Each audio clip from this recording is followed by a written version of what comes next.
Good evening friends, आज हम करेंगे म्यूचुअल फंड डिस्ट्रीब्यूटर की तैयारी। अभी हम एकदम शॉर्टकट रिवीजन करेंगे कि अगर हमें एग्जाम क्लियर करना है तो हम शॉर्टकट एकदम कैसे एग्जाम जाने के पहले एक बार जस्ट रिवीजन देख कर सकते हैं अपने पॉइंट्स जो भी है म्यूचुअल फंड डिस्ट्रीब्यूटर के। जस्ट हम वही करेंगे, एक्सप्लेनेशन वीडियो हम अभी नहीं बना रहे हैं।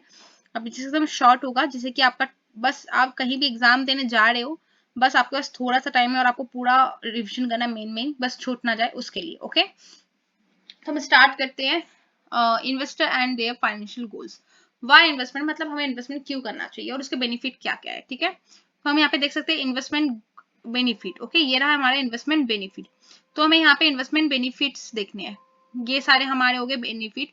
बेट inflation, help in save tax, helps in retirement, financial freedom, earn better returns, grow well, improve financial, improve lifestyle. Okay, ये सारे हो गए हमारे बेनिफिट। क्योंकि हम इन्वेस्टमेंट अगर कर रहे हैं म्यूचुअल फंड में, अगर हम किसी को गाइड कर रहे हैं एज ए डिस्ट्रीब्यूटर कि आप इन्वेस्टमेंट कीजिए म्यूचुअल फंड में, तो वो क्यों करेगा इन्वेस्टमेंट, राइट? उसके लिए उसको कोई बेनिफिट तो मिलना चाहिए। तो ये सारे हो गए हमारे बेनिफिट। ओके, ये सारे पॉइंट्स आपको याद रखना है, इनमें से कोई एक एमसीक्यू आ सकता है। ठीक है, नेक्स्ट हम देखेंगे short term needs versus long term goals, savings और इन्वेस्टमेंट। ओके, सेविंग और इन्वेस्टमेंट क्या हो गया, देखिए हम क्या कर रहे हैं।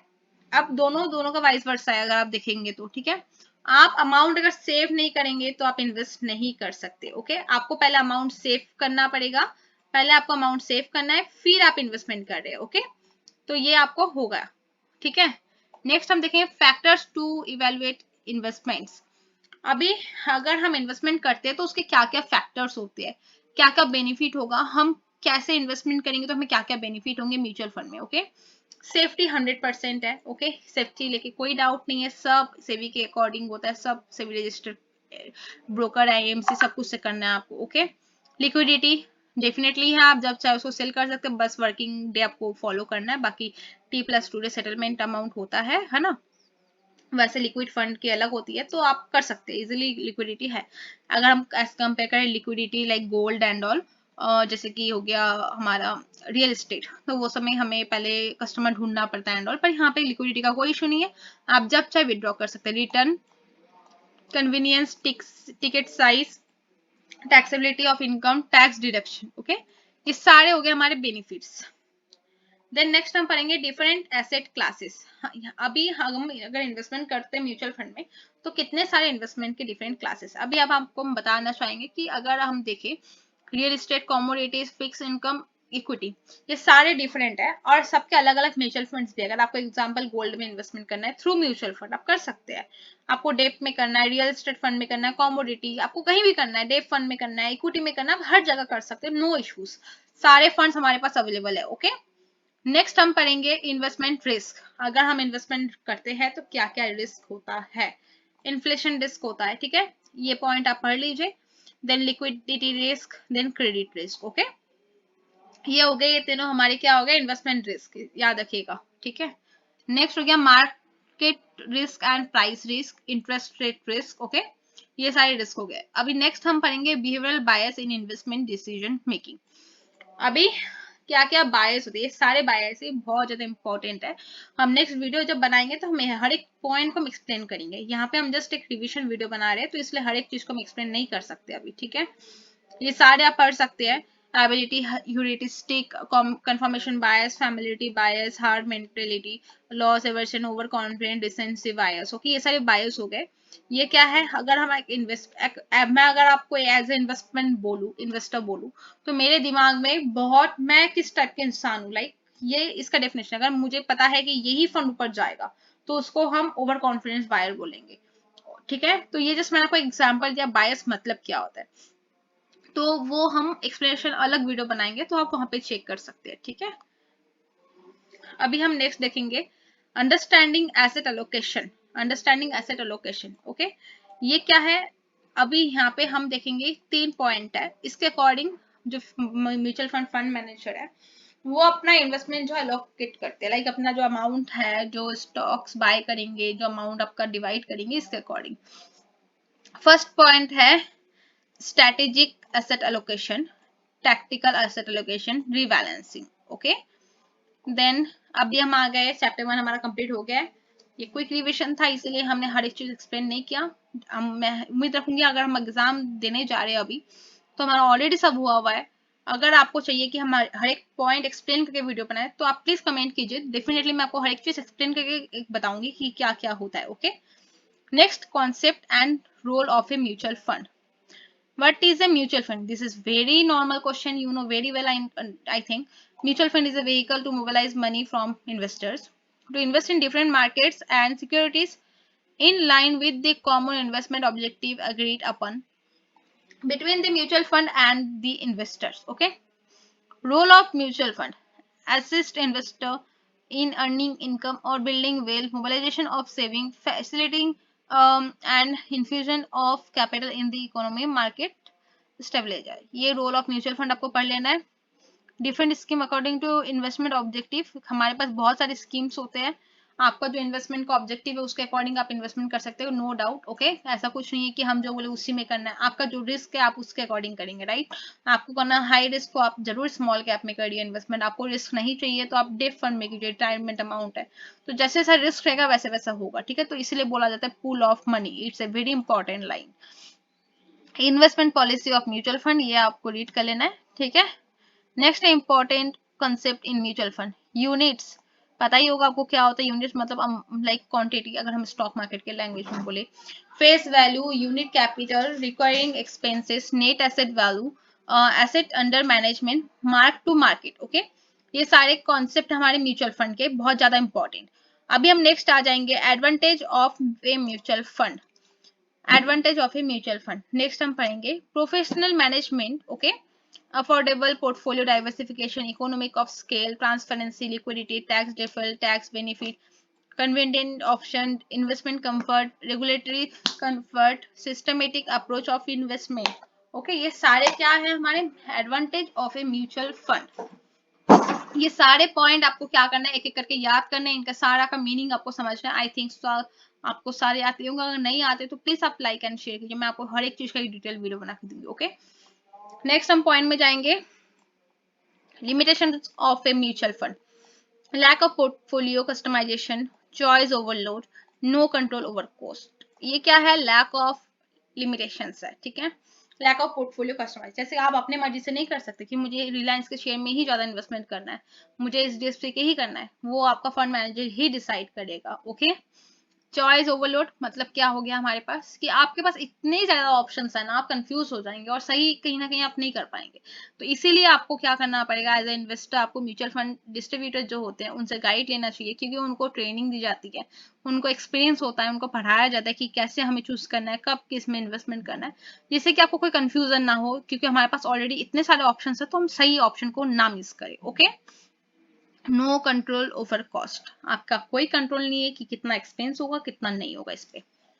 Types of fund, on basis structure, open ended fund, close ended fund, interval funds. Okay, ये सारे आप रीड कर लीजिए, आपको एक बार में क्लियर हो जाएगा। On basis management style, active fund, passive fund and mutual fund scheme. Mutual fund schemes, equity scheme, हमारे पास इक्विटी स्कीम बहुत सारी होती है। ओके, ये सारे फंड के नेम है, multi cap, large cap, large and mid cap fund, small cap, dividend yield, value, ये सारे हमारे पास इक्विटी लिंक सेविंग फंड। इसमें याद रखिए 3 ईयर का लॉक इन पीरियड होता है, ये बहुत ज्यादा कॉमन क्वेश्चन है, ठीक है, ये आता ही इसलिए मैंने स्टार मार्क कर दिया इस पे। नेक्स्ट सारे फंड के नाम है तो ये सारे आप पढ़ लीजिएगा, इस पे कोई इशू नहीं है, ये होप सो आपने कर लिया हो। बाकी हम डिटेल वीडियो डेफिनेटली बनाएंगे, एक एक पॉइंट वहां पे हम एक एक चैप्टर वाइज एक्सप्लेन करेंगे। ये जस्ट एक क्विक रिवीजन है कि हम पढ़ने जाएंगे तो एक हमारे आंखों के ऊपर से एक सारे पॉइंट्स आ जाए, जिससे कि हम एमसीक्यू में कंफ्यूज ना हो। ओके, जस्ट ये एक शॉर्ट वीडियो है, इसलिए यहाँ पे ज्यादा कुछ एक्सप्लेन नहीं किया गया है, ये जस्ट एक रिविजन क्विक वीडियो है। ये सेम पीडीएफ हम अगेन एक्सप्लेन करेंगे विद ए चैप्टर। ओके, हर एक चैप्टर का हर एक लाइन हम एक्सप्लेन करेंगे, डोंट वरी। पर उसके लिए आपको प्लीज लाइक एंड शेयर करना होगा कि आपको रिक्वायरमेंट है या नहीं है। ये देखिए हाइब्रिड स्कीम्स, यहाँ पे ये हाइब्रिड स्कीम के फंड्स है, ये सारे आप देख सकते हैं। Solution oriented retirement fund and children funds. Okay, ये अदर फंड्स है, यहाँ पे fix maturity plan, capital protection fund, infrastructure debt fund, real estate mutual fund, ये सारे फंड्स हो गए। ये सारे वेरी नॉर्मल क्वेश्चंस है, आप देख सकते हैं। म्यूचुअल चैप्टर 3 है, legal structure of mutual funds in India. Structure of mutual fund, ये सारे लाइक ये लाइन बहुत इंपॉर्टेंट है। It is established as a trust, mutual fund as a trust work करता है इन इंडिया। ओके, ये सारे आप देखिए, यहाँ पे बहुत बेसिक क्वेश्चंस है, ये सारे इंपॉर्टेंट नहीं है हमारे। यहाँ पे ये स्पॉन्सर, स्पॉन्सर कौन होता है, क्या करता है, ये लाइन आपको पढ़नी है, ये बहुत इंपॉर्टेंट है। Board of trustee, okay, then mutual fund trust, asset management company, custodian, organisation structure of asset management company, okay, compliance function, fund management, ये सारे पॉइंट्स आपको पढ़ लेना है, जस्ट एक बार रिविजन कर लेंगे अब काफी है, ठीक है। Next, role and support function of service provider, ये सारे पढ़ने हैं, ठीक है। सर्विस प्रोवाइडर का क्या क्या रोल होता है, fund accountant, register and registrar agent, auditor, distributor, collecting bank, payment aggregator, KYC, registration agency, valuation agency, credit rating agency, depository and the depository participant, stock exchange, okay, ये सारे आपको point पढ़ लेने हैं। वेरी कॉमन क्वेश्चन है ऐसा, अगर आप देखेंगे, ओके, वेरी कॉमन क्वेश्चन है, ओके। अभी हम नेक्स्ट चैप्टर देखेंगे, mutual fund distributor in ISM series 5A, chapter 4, legal and regulatory framework, okay, ये चैप्टर 4 आ गया हमारे पास। अगर हम देखें, रोल ऑफ रेगुलेटर इंडिया, ये सारे बहुत नॉर्मल क्वेश्चन है, ये अगर आप देखेंगे IRDI, PFRD, सारे हमारे पीछे मिलेंगे, अभी रुकिए। रोल ऑफ सिक्योरिटी, ये देखिए, ये वाली लाइन आपको पढ़ लेनी है, ठीक है। देन नेक्स्ट, ये सारे नॉर्मल है, ये सब उतना इंपॉर्टेंट नहीं है, अभी जस्ट हम क्विक रिविजन कर रहे हैं इसीलिए। अगर देखें, investor rights and obligation, rights of beneficial ownership, rights of change distributor, ये सारे नॉर्मल है, ठीक है। बेसिकली मैं अगर आपको बताना चाहूँ तो ऑलरेडी हमने काफी इंपॉर्टेंट पढ़ लिया, अब बस कुछ और थोड़ा सा इंपॉर्टेंट हो गया जो मैं आपको बता देती हूँ। सेबी का रीडर सिस्टम कोर्स, ये वाला लाइन आपको याद कर लेना है, ठीक है, ये it's a very important question. Then next, MP code of conduct, ये वाला आपको पढ़ लेना है, ये सारे code of conduct and all, ये बहुत इंपॉर्टेंट यहाँ से क्वेश्चन आते हैं। Then next, mutual fund scheme related information, ये है बहुत ज्यादा इंपॉर्टेंट, एंड यहाँ से एमसीक्यू बहुत सारे आते हैं, तो इसको आपको ध्यान से पढ़ना है, ओके।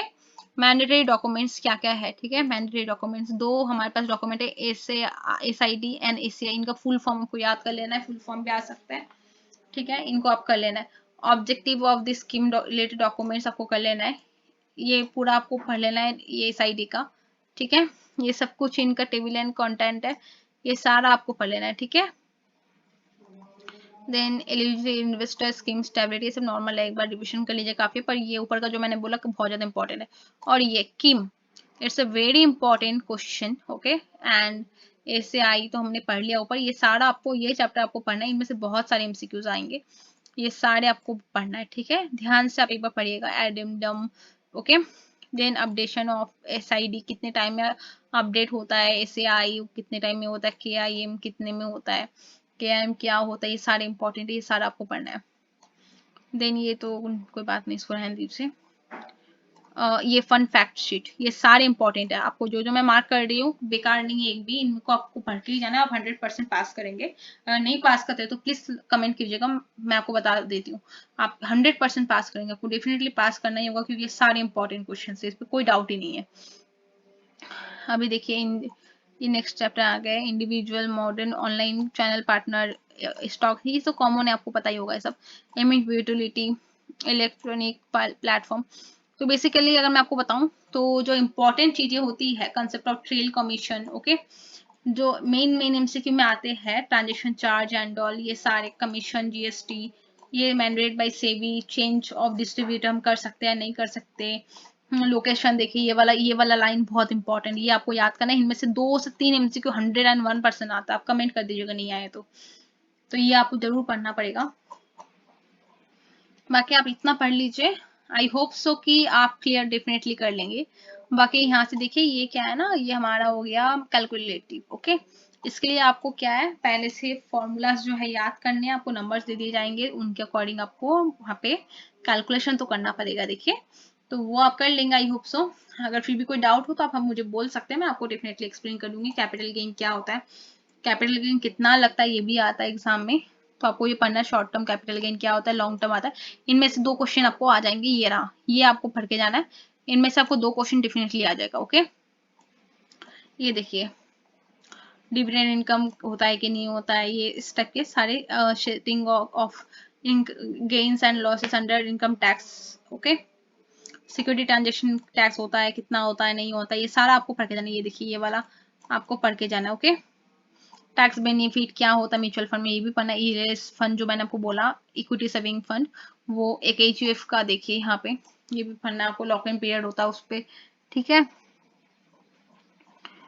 तो नेक्स्ट एनएफओ प्रोसेस हो गया। एनएफओ आपको पढ़ना है कि कितने दिन के लिए एनएफओ आता है, कितने दिन के लिए नहीं आता है, एनएफओ क्लोज कब होता है, एंड कब होता है, ये बेसिक है, बहुत नॉर्मल है, आते हैं एक का क्वेश्चन आ जाएगा और ज्यादा कुछ नहीं है इस चैप्टर में भी।